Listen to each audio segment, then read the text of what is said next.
Welcome to another episode of Better Business, Better Life. Today I am here with the delightful Verity Craft, and Verity is one of our guest expert speakers. So she's here to speak to you about how you can use thought leadership in your business. So really keen to hear about that.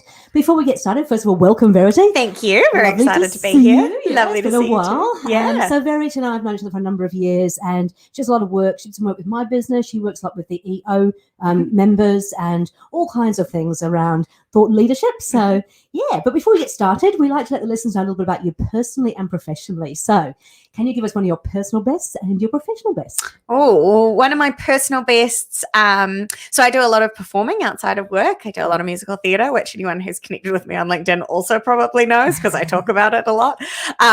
So I think just in general, being on stage and so I'll be on Wicked later this year, and that's kind of what I see as my personal best outside. It's not necessarily one moment, but just being on stage anytime. And it's really funny because my husband, who I met obviously a couple of years ago, was actually in a couple of stage plays with you. Yeah, so I knew him before I knew you. So that's awesome. Okay, and professional best? What would you say professional best is? Professional best, I think, is just how we've managed to grow Intelligent Inc., but really change it. So where it started 10 years ago, which is when it started out, and my business partner started it, not me, but I've been around for 8 years, is very different to where it is today. And I actually see that as a real success because it means that we've evolved with it and we've evolved it to suit us and our lives and where we want to have impact. And so that's been really exciting. And the fact that, we're still here 10 years later is pretty amazing. Yeah, absolutely. So tell us a little bit about Intelligent Inc. What is it that you do? So we talk about transforming ideas into thought leadership. So it's all about taking business leaders who have a huge amount of experience and expertise and then helping them figure out how to leverage that and communicate that in a way that's really going to help them be seen as the authority in their field.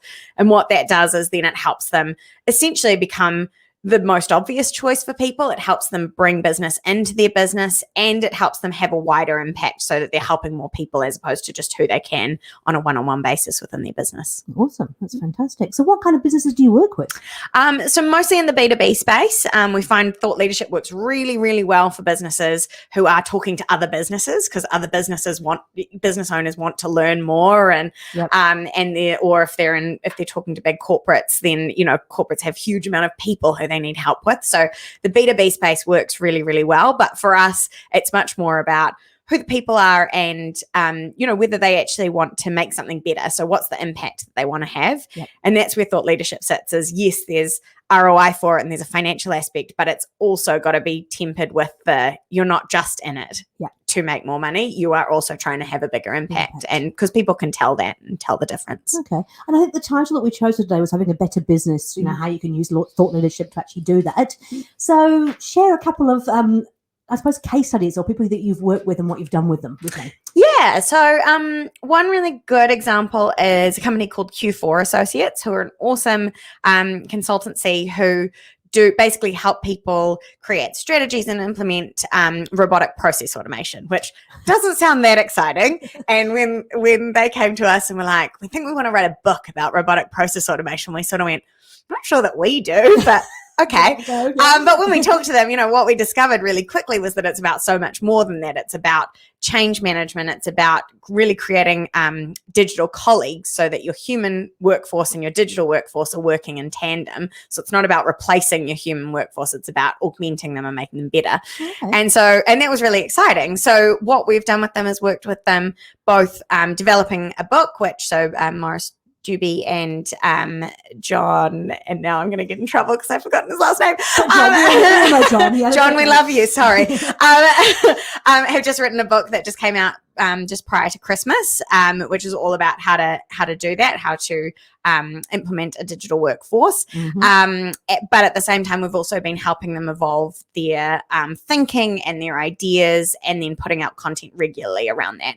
So what I think has been really interesting for them is that where they started a year-ish ago, or whenever it was that we started on the book project, is quite different to where they ended up, and that thinking's evolved, and they've been able to develop frameworks that then they've been able to take out to clients and use.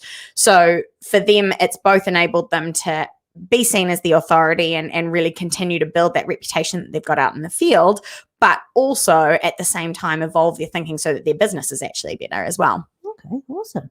And so what's your most favourite project you've worked on so far? Ooh, most favourite. Yes. I'm not sure. I'm sure you love them all, of course. I'm very bad at picking favourites in general.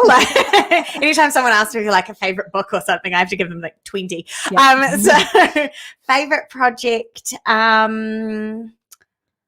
I think some of the clients that it's not like a project, but the clients that we work with on an ongoing basis are definitely my favorite. And the reason for that is that, when you do a project, yes, you can have an impact, but it's nothing compared to when you're continuously contributing to the world. And so, with some of our clients who we've been working with for 5, 6, 7, 8 years, what they've been able to achieve is really amazing, and being part of that is really amazing. And you become part of their team, and so I think that's it wouldn't be just one kind of work, but those relationships that you build over time, and where you get to know their team as well, and you really get to know their thinking, and you're able to push them in new directions. That's really exciting for us, and so those are probably my favorites. I told you I'm terrible at picking favorites. I agree with you. As a coach, it's like when you actually become part of that family, and you get to share in the successes, and you get to see as things grow. It's just it makes your heart sing, right? Yeah, totally. Yeah, cool. Yeah. Okay, so tell us the 101 of thought leadership. What does it really mean? And can it apply? Because I get the whole B2B thing, but can it also apply, because consultants, coaches, that sort of stuff, you can go, yeah, that makes sense. Can it also apply to products? Yeah, so it can. So thought leadership, when it comes down to it, is exactly what it sounds like. It's leading with your thinking, essentially. So it's having some thinking or some ideas or some whatever the thinking is. That could be research and development for products, for example. It could be the thinking that you're doing around developing frameworks if you're a consultant or coach. It could be just the thinking that you're doing around your industry, whatever that is. If you're doing things a bit differently. One of our clients has a fit out company, and so we're at the moment working with them on looking at how we make, how they make the fit out industry more sustainable. And, while they're not going out there saying, hey, we're not perfect. Yeah. They're out there saying, okay, well, we all need to do better. So what are some of the ways that we can do that, and trying to lead that conversation. So you can absolutely do it in whatever field you're in. It's about being willing to kind of stand up, take that leadership position and go, okay, how can we do this better? Yeah. And being really open with other people about that, so that it's not just about improving your own business, but actually going, all right, how can we have that wider impact and be really positive? So for businesses that are, say, a product business, for example, they might sell a specific product, but if they're doing all of the stuff in the background to try and figure out, well, how can we better solve our customers' problems? How can we make this product even better for their lives? That sort of stuff is still leading the way. It's still thinking. And so if you're then willing to share that, that's where you can still really tap into thought leadership. I was just thinking, actually, we had Richard McDonald on here the other day, and he actually does water. But he's changed the way that water is actually delivered to places in New Zealand by, reusing bottles, just-in-time delivery. So I suppose in some ways that is changing the way the industry will work going forward. Yeah, absolutely. And I think it's we'll often talk about the fact that you have to remember the two parts of thought leadership. So it's the thought and the leadership. So the thought is what thinking are you doing? What are the ideas that you're coming up with? What innovation are you coming up with to make things better? And then the leadership is really being willing to step out there and actually go, all right, well, we're willing to push this conversation forward. And the two of them in combo is what makes it so effective, because if you've just got the thinking, you might improve your own business, but you might not have that wider effect that you'd really like to have. Yeah. And if you're just out there talking the whole time, you might look really great, but are you really having that much of an impact? So having that combo of the two is really important. And so what are the common mistakes that people make? Because I kind of heard a little bit of this is where you go wrong with this. So what are the common mistakes you see? Part of it is not digging deep enough. So a lot of people will they see thought leadership as the same as content marketing. And content marketing is an amazing tool. Yeah. And most thought leaders should be using it as one of their tools. But it's a tool. It's a way of doing something. So if you're just putting stuff out for the sake of it, for the sake of putting out content, it's going to be really hard to then be seen as the authority, and you're going to constantly having to be put out more and put more promotion behind it, because actually you're just saying the same thing as everybody else. Sure. So it is always about taking it a step further. How can you say something different? How can you get people thinking in a different way or behaving in a different way? Yeah. So that would be one. The other one that I would say is just in terms of like building an audience and thing is forgetting the human at the other end of it. And it's the constant promo, you know? Yeah. So it's remembering like, why does someone want to give you their attention? You know, there's a lot of noise out there. Yeah. So really thinking about what's the value for the person that I'm out there talking to, whether that's via LinkedIn, whether that's in a conversation, whether that's speaking on a stage, you know, as opposed to it just being, here's how awesome I am. It's like, what's the value actually going to be for the person that that you're talking to? Yeah. And then the third one that I'd say is forgetting to bring it back into your business. So this is where I think there's kind of the two extremes, as you get the people that we've already talked about who are like push, promo, Yep. that really struggle to become seen as thought leaders because they're not giving the value. And then there's the people who give so much and forget that they still need to make some money and have a business. Yes. So making sure that they still have a way of getting into your sort of business ecosystem is really important. And it's something that we've done poorly in the past, honestly. We've all done it. So it's making sure that, you know, it's making it really easy for them to get onto your database because you're giving them something of value in exchange, or it's making it really easy. Like, for example, we work with a lot of authors and help them write their books, and remembering to put something in the book that says, hey, head to our website and download these, so that then you can then keep communicating with them. It's not necessarily about making the hard sell straight away, but it is about making sure, okay, well, how do I keep them to be part of my community and make them a community, as opposed to just someone who reads one post that you do or watches one video or something. Okay, cool. Yeah, I was just thinking, and I don't know, there's influencers out there, but this is very, very different to influencing, isn't it? Yeah. What do you mean? Because I mean, I think that especially perhaps for business owners who've not kind of looked at this as a possibility, they might look at influencers and go, oh my God, I don't want to be like that person who's out there. Well, look at me. So how would they take the first steps to think about whether or not thought leadership is right for them? Yeah. Fair. I wouldn't really want to be an influencer either. Honestly. The first thing is to remember that thought leadership is about your ideas, not about you. Right. So you use your personal profile without a doubt. Like I use my LinkedIn and my network and all of that to share our thoughts and ideas about thought leadership. Yeah. But it's about the ideas and what we want to get out there. Right. And that's the difference, is you're not building yourself up for the sake of building yourself up. And I think that actually does help a lot of particularly Kiwis who have the whole tall poppy syndrome, like don't want to put themselves out there. Yes. It does help when they remember actually it's about the impact that you can have with your ideas, as opposed to just making yourself look and feel really good. Yeah. And yeah, I guess that's where it comes back to also making sure that you've got the thinking as well as the leadership, because you could just be out there talking and you might be an influencer and you might build an audience, but you know, if you're not backing it up with the experience and with the what you're living in real life, then whatever. And so there's a lot of thinking that needs to go in behind it, a little structure that goes in behind it. What are the first steps they would take if they were to say, okay, I think this sounds like something I really am passionate about. I really do want to make a difference. I want to sort of, lead my industry forward. Yeah. What would be the sort of the steps they would take to start on that journey? Yeah. So first thing is to figure out like what you're going to be a thought leader and what you want to, maybe if you don't want to be a thought leader or be known as that, because it's a bit of a term, you don't necessarily want to class yourself as a thought leader. But if you want to build thought leadership or share thought leadership with people, what are you going to do that in? So what's the thing that you can be really specifically the authority in? Yeah.